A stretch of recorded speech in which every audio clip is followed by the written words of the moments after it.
Okay, I just came up with my first addition to my vlog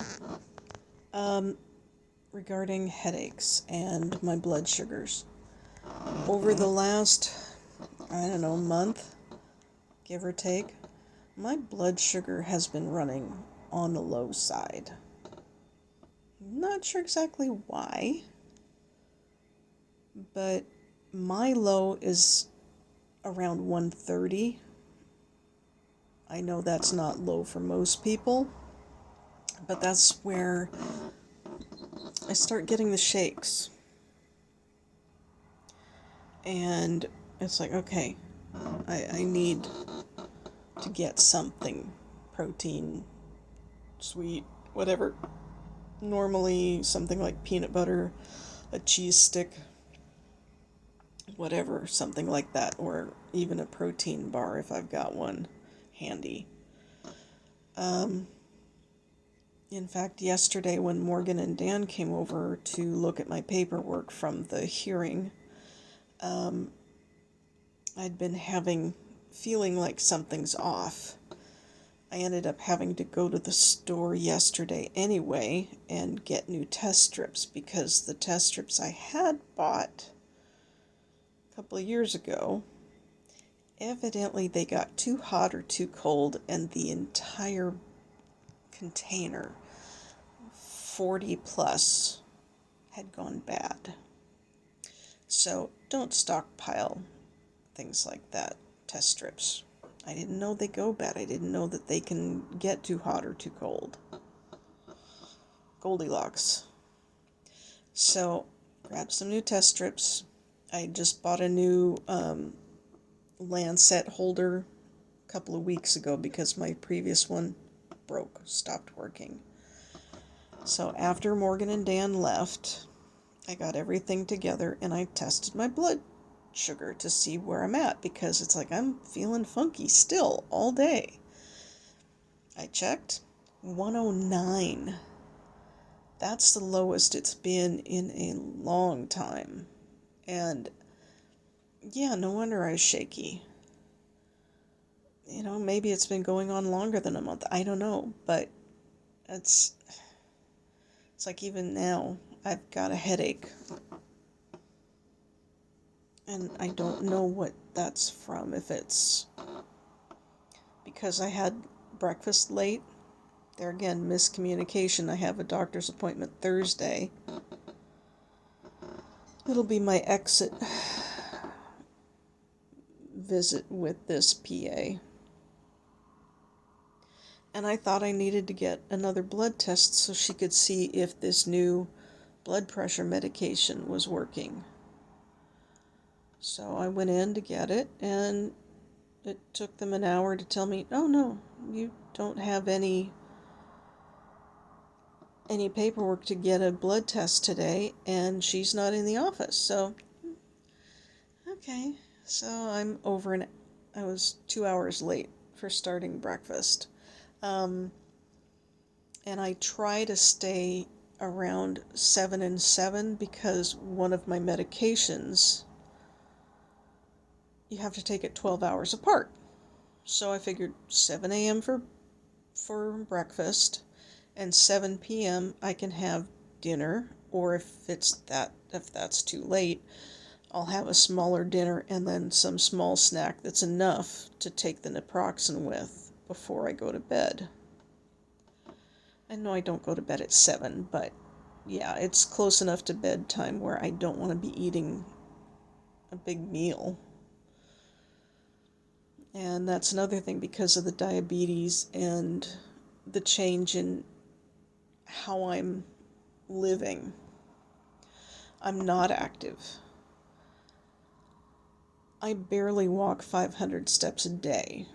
I don't even have a Fitbit wrist thing anymore because being the techno-challenged person I am, I was not able to use the Fitbit after a while. They changed their programming. And I could not get my Fitbit to communicate with the program. So I just bought a new one. because the other one wasn't working, and found out that no, it wasn't that it wasn't working, it was that the program had been changed, and I wasn't able to update it one way or another. So, yeah, no Fitbit. I was in 2020 area, 2018 through 2020, I was trying to stick around 3,000 to 5,000 steps a day, trying to get that many. I would do pacing around my pantry area in my kitchen, because I can do a little loop around the pantry if I need to, and I get about 20 to 30 steps to get around it. Depends on how big a step I take. So I'm getting maybe around 500 steps a day. I don't get that hungry, so I eat smaller meals.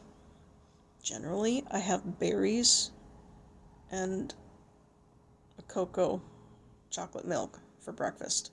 I can't drink straight white milk unless I'm having a piece of chocolate cake. I can't. So, chocolate milk. It's not that many more calories than regular milk these days. So, drink milk, have strawberries. Sometimes I'll have a little bit of something else. A bit of protein, some way or another. Or I'll make some fried potato, 2 eggs, and some cheese on top for breakfast instead of the berries. But that's when I'm hungrier. I'm not really able to eat that much most of the time. Now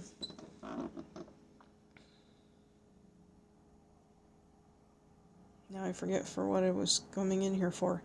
Headache. Had breakfast. Late. Haven't checked my blood sugar since having breakfast. I should probably check it soon, but gotta wait a little while after having eaten, and I can't remember how long before you eat again that you want to take it. Probably wait another half hour or so to take it again. So yeah, I'll try to do little updates throughout the day if I need to, and not just be one long talking head.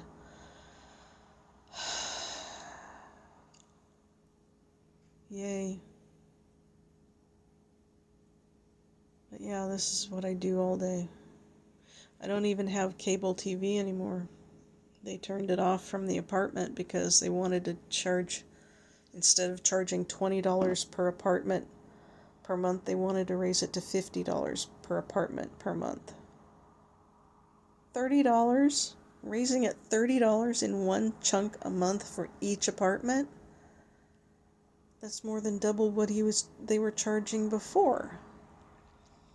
So I looked into how much would it be if I wanted to get it. $50 a month plus starting service fees and all that. And I'm like, that's ridiculous. I've already got the Wi-Fi now. I finally have figured out how to use the laptop and the Wi-Fi, which I do appreciate so much. So I watch a lot of stuff on YouTube. And I scroll Facebook a lot, and I have a couple of games I play. The games help keep my mind sort of active, sort of focused, and I can judge on what kind of a day I'm having on how well I do on the games. One is a hidden object thing or match 3. You can choose which one you want to do that time. Sorry, hair. Drives me crazy because I'm not used to looking at myself. That's a whole nother ball of wax. Anyway, games.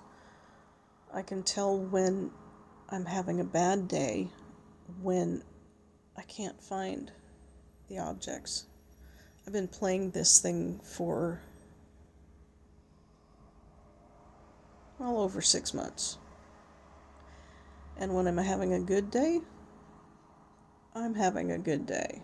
I get a lot of stuff. I'm able to find a lot of stuff, I'll put it that way. I'm able to make a lot of matches.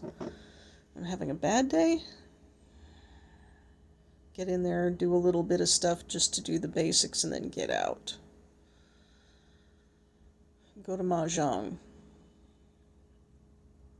And on those, there's days when it's like, okay, I'm not even going to do Mahjong today because it's like, no, it not happening. So a lot of time, instead of crafting, instead of making something, instead of being creative, I just sit here and watch YouTube. Not saying this to have anybody, oh, you poor thing. No. I want it understood that I went from a vibrant, active person to a lump of clay that can't lay flat on a bed, that has very limited flexibility anymore. I used to be a belly dancer. I used to have a lot of flexibility. Now, God help me, I don't want to get down on the floor because I wouldn't be able to get up without help. When I did go down to the beach with my daughter that last May of 2024, I had a bed to lay on. I'm like, So I tried laying down on it. I had to text my daughter from the other room to come help me get up because I'd turtled. I couldn't roll. I couldn't sit up. I needed her help. And so she was trying not to giggle too hard about it when she came in. But yeah, she understands. And so I ended up that couple of nights we were down there sleeping in the corner of the couch, sitting up, propped up to a point. A couple of pillows, light blanket. I was fine. Earplugs. Didn't get a lot of sleep, but I don't sleep a lot these days anyway. Average 4 to 5 hours a night. On good nights, I get solid 4-hour blocks. 1 4-hour block at the first part. If I'm lucky, I get back to sleep 1, 2, maybe 3 hours. And then there's the rare unicorn night when I get 8 hours straight. Those are nice nights, generally. But they're few and far between these days. I haven't had a solid, regular 8 hours of sleep in years. It's gotten worse over the last couple. But, yeah. Okay, I gotta get off of here. Thanks. Bye.